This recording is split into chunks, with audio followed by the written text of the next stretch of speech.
They say London nightlife is finished. Tell that to my escalating drink problem, burgeoning waistline, and 132 Twitter followers. But there's one particular area of the capital where this gloomy premonition may have already started coming true.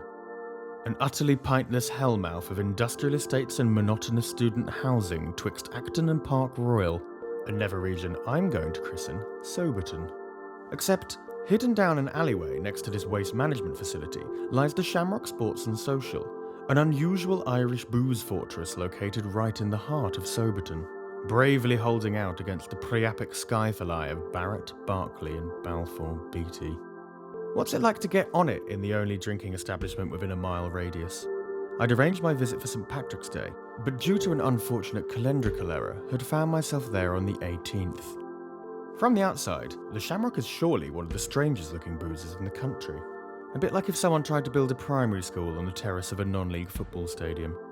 But step inside, and it's everything you'd ever want from an establishment like this.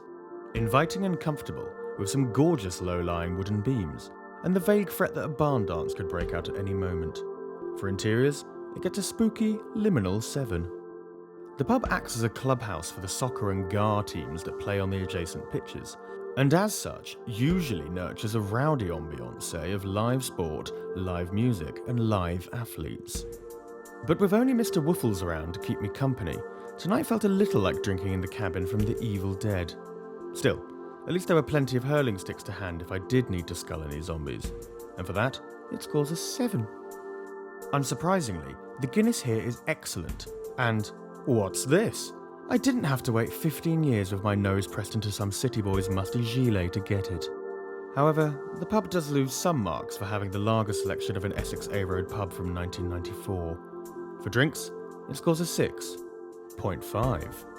Finally, for the DPF, that mystifying metric that renders all the preceding ones largely redundant, the Shamrock scores a 9. There's basically nowhere to get a proper drink in Soberton anymore. But thankfully, hidden amongst the silos and scrapyards, the Shamrock beats on, holding out in its own personal pint alamo. Sláinte.